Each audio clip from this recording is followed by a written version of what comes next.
پھر اس کے اپنے گھر فون لگ گیا، لیکن کچھ ہی عرصے بعد وہ میرے گھر پریشانی میں آئی اور بتایا کہ مالم مکان نے اس کے کرایہ دار کو مشکوک قرار دے کر فون کٹوا دیا ہے۔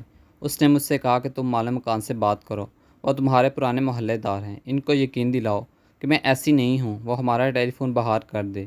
اس کے کہنے پر ایک روز میں نے فرحانہ کو بتائے بغیر اس کے مالک مکان کے گھر چلی گئی اور زبیدہ باجی کے شوہر سے بات کی۔ وہ ایک نیک شخص سے کہنے لگے، بہن جی، آپ اس عورت کی وکالت نہ کریں، آپ اس کے بارے میں کچھ نہیں جانتی۔ جس شخص اس نے آپ کا نمبر دے رکھا تھا وہ میرے پاس آیا تھا، اس کے ساتھ اس کی انبن ہو گئی ہے۔ اس شخص نے اس کے سارے فون ٹیپ کر رکھے تھے، مجھ کو لا کر سنوائے ہیں۔ یہ غلط قسم کی اور احسان فراموش عورت ہے۔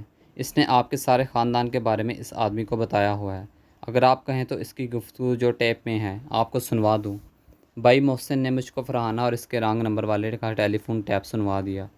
ان کی باتیں سن کر میں تو سناٹے میں آ گئی۔ فرحانہ نے اپنے آشنا سے بہت غلط قسم کی باتیں کی تھیں، چونکہ میں رانگ نمبر والی آواز کو بھی پہچانتی تھی، اس لیے یقین نہ کرنے کا جواز ہی نہ رہا تھا۔ میں نے یہ بات اپنے شوہر کو بتائی، وہ بہت ناراض ہوئے اور مجھے نصیحت کی کہ اب اس سے تعلقات مت بگاڑو، ورنہ یہ دشمنی پر اتر آئے گی۔ اس معاملے پر چپ سادھ لو، لیکن اس عورت سے بے رخی اختیار کر رکھو۔ اب بھی وہ میرے گھر آ کر براجمان ہو جاتی ہے۔ میں دل سے تو یہ چاہتی تھی کہ وہ اب ہمارے گھر نہ آیا کرے، مگر مسلطاً چپ تھی۔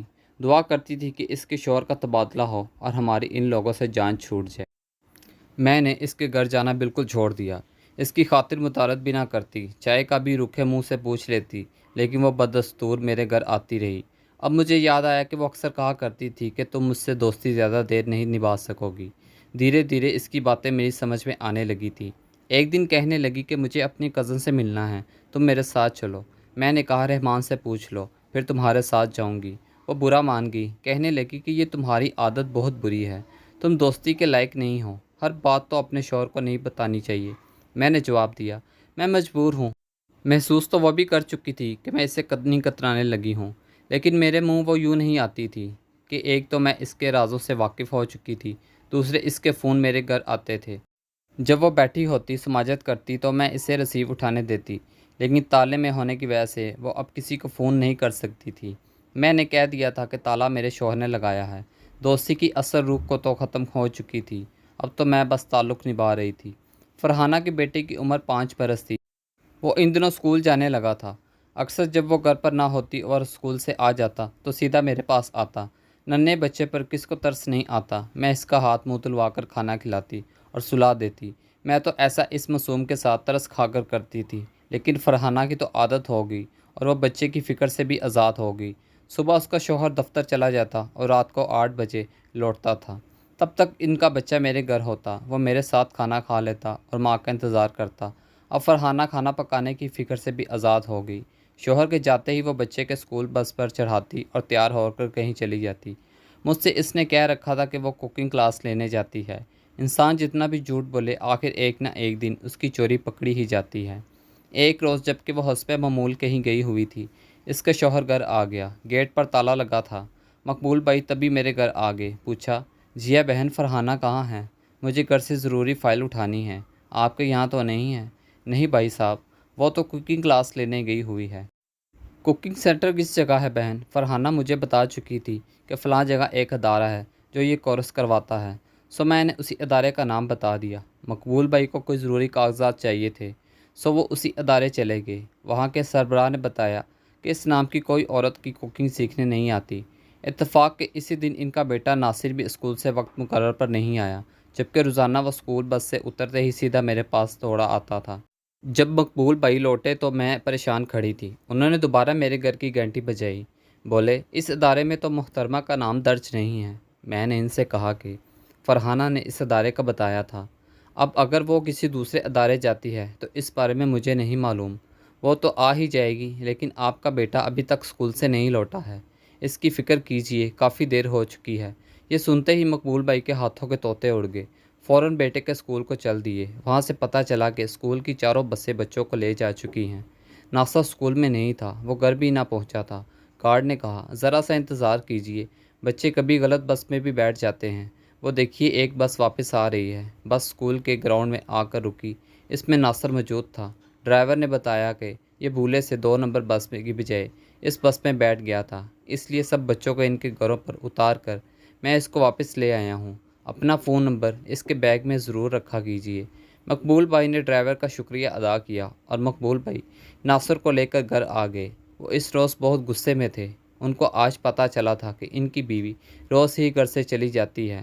ناصر نے بتایا، ابو میں تو روز آنٹی کے گھر سے کھانا کھاتا ہوں اور وہاں ہی سو جاتا ہوں۔ مقبول بھائی ایک صابر صفت اور شریف آدمی تھے۔ انہوں نے میرا شکریہ ادا کیا۔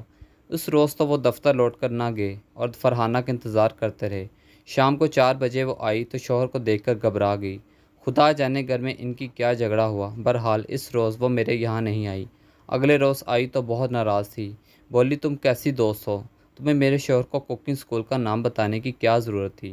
وہ وہاں چلے گئے اور اب میرے پیچھے پڑ گئے ہیں کہ میں ان کو بتاؤں کہ میں نے کہاں داخلہ لیا ہوا ہے، جبکہ میں نے کسی جگہ بھی داخلہ نہیں لیا۔ فرحانہ، اس میں میرا کیا قصور؟ نہیں، تم مجھے کو اصل بات سے آگاہ رکھتی تو نہ میں ایسا کہتی۔ مجھے کیا خبر کہ تم مجھ سے جھوٹ بول کر کہاں کہاں جاتی ہو۔ لیکن وہ اپنے کیے پر شرمندہ تھی اور نہ ہی اس نے میرا شکریہ ادا کیا۔ لیکن اس واقعے کا یہ اثر ضرور ہوا کہ اس کے بعد وہ گھر سے کہیں نہیں جاتی تھی۔ اس کے بعد میاں بیوی کے درمیان ایک کھچاؤ سا پیدا ہو گیا تھا۔ اکثر ان کے گھر سے جھگڑے کی آوازیں بھی آتی تھیں۔ اس بات کا ذکر میں نے اپنے شوہر سے کیا تو انہوں نے کہا کہ میں نے تم کو پہلے ہی بتا دیا تھا کہ یہ عورت ٹھیک نہیں ہے، تم نے میری بات نہ مانی۔ اب دیکھ لو، ہم مرد زیادہ تجربے کار ہوتے ہیں، تم لوگ تو گھر کی چار دیواری میں ہوتی ہو، تم کو زمانے کی کچھ خبر نہیں ہے کہ باہر کیا ہو رہا ہے۔ یہ ہمیں پتہ ہوتا ہے اور ہم اڑتی چڑیا کے پر گن لیتے ہیں۔ جتنی مجھے فرحانہ سے دوستی کی خوشی ہوئی تھی وہ سب ختم ہو گئی، بلکہ اب تو میں یہی دعا کرتی تھی کہ خدا کرے یہ یہاں سے چلی جائے۔ خدا کا شکر کہ 2 ماہ بعد ہی مقبول بھائی کا تبادلہ دوسرے شہر ہو گیا اور یہ لوگ ہمارے پڑوس کا مکان خالی کر گئے۔ ان کے جانے سے مجھے سکون ملا اور جان میں جان آئی۔ اکثر محلے والیاں مجھے اشارتاً اس کے ساتھ دوستی رکھنے سے منع کرتی تھی، لیکن مجھ کو ان کی باتیں سمجھ نہیں آتی تھی۔ جب ذاتی تجربہ ہو گیا تبھی آنکھیں کھلیں۔ اور بقول میرے شوہر، اگر تم مجھ کو ہر بات بروقت نہ بتاتی تو میں آج تم کو تمہارے ماں باپ کے گھر بھیج دیتا۔ اور میں سوچتی ہوں اگر میں اپنے شوہر کے اعتماد میں نہ لیتی اور وہ تمام حالات کسی اور کی زبانی سنتے تو نہ جانے میرے بارے کیا رائے قائم کر لیتے۔ فرحانہ کی کہانی سے یہ نہ سمجھنا چاہیے کہ ہر عورت دھوکے باز یا بے وفا ہوتی ہے، بلکہ حقیقت یہ ہے کہ عموماً عورت ذات وفا کا پیکر اور قربانی کا مجسمہ ہوتی ہے۔ وہ ساری زندگی اپنے محبوب خاوند اور اولاد کی خوشی کی خاطر اپنے دل کی خوشی اور مفاد کو پسے پش ڈال سکتی ہے۔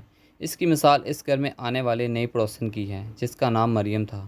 ہمارے پڑوس میں جب یہ دوسرا جوڑا آ کر آباد ہوا تو ہم نے ان سے بالکل میل جول نہیں رکھا۔ ایک روز مالا مکان کی بیوی آئی اور بولی، جیا بہن، تم مریم سے نہیں ملی؟ وہ ہماری بانجی ہے، یہ بہت اچھے لوگ ہیں۔ تب میں رحمان کی اجازت سے نئے پڑوس سے ملنے چلے گی اور پر دیکھ کر حیران رہ گئی کہ مریم کا شوہر مستقل ویل چیئر پر رہتا تھا، جبکہ مریم پڑھی لکھی اور ایک کالج میں لیکچرار تھی۔ وہ خوبصورت، سگڑھ اور اپنے کنبے کی کفیل تھی۔ شوہر کے معذور ہونے کے باوجود ان کا گھر سکون کا گہوارہ تھا۔ ان کے 2 بچے تھے جو اسکول جاتے تھے۔ جب میرا مریم سے تعلق بنا تو پتہ چلا کہ اس میں اور فرحانہ میں زمین و آسمان کا فرق تھا۔ حیران تھی کہ مریم اس قدر لائق، محنتی اور پرکشش ہے تو اس کی شادی ایک معذور شخص سے کیسے ہوگی۔ مریم نے بتایا کہ میں نے جب گریجویشن کر لی تو امی کو میری شادی کی فکر ستانے لگی۔ معمر خان ہمارے رشتہ دار تھے، ان کی والدہ رشتہ لے کر آئیں، میرے والدین نے ہاں کر دی۔ تب معمر معذور نہیں تھے بلکہ برسر روزگار تھے۔ 4 سال ہم نے سکون سے گزارے۔ میرے 2 بچے ہو گئے کہ ایک روز سرکاری دورے سے واپسی پر ان کی کار کا ایک ٹرک سے ایکسیڈنٹ ہو گیا اور یہ شدید زخمی ہو گئے۔ دونوں ٹانگیں بھی اسی طرح ٹوٹیں کہ چورا چور ہو گئیں۔ ان کے بچنے کی کوئی امید نہ تھی۔ عرصہ تک ہسپتال میں رہی، کئی آپریشن ہوئے۔ میرا دن رات رونے سے کام تھا۔ اللہ تعالیٰ نے میری اور میرے والدین کی دعائیں سن لیں۔ ان کو نئی زندگی تو مل گئی مگر دونوں ٹانگوں سے معذور ہو گئے۔ میں تو خدا کا لاکھ لاکھ شکر ادا کرتی ہوں۔ بے شک معذور ہیں مگر جان تو بچ گئی ہے۔ میرے بچوں کا باپ اپنے بچوں کے درمیان موجود تو ہے۔ میرے لیے یہی بہت ہے۔ میں پڑھی لکھی ہوں، کوشش کر کے لیکچرار بھی ہو گئی ہوں، لہٰذا پھر سے خوشیاں پر ملنے پر اپنے رب کا لاکھ لاکھ شکر ادا کرتی رہتی ہوں کہ اس نے مجھے سہاگن رکھا۔ شوہر کے ساتھ ساتھ بڑی نعمت اور کیا ہو سکتی ہے۔ میں نے کہا، مریم تمہارا تو دل بہت بڑا ہے، زندگی کی مشکلات کو جھیل کر بھی خوش اور پرسکون ہو، جبکہ عمر بھر معذور شوہر کی خدمت بھی تمہارا فرض ہو گیا ہے، کیا تم کو کبھی تھکن کا احساس نہیں ہوتا؟ وہ بولی بالکل نہیں، محبت میں بڑی طاقت ہے۔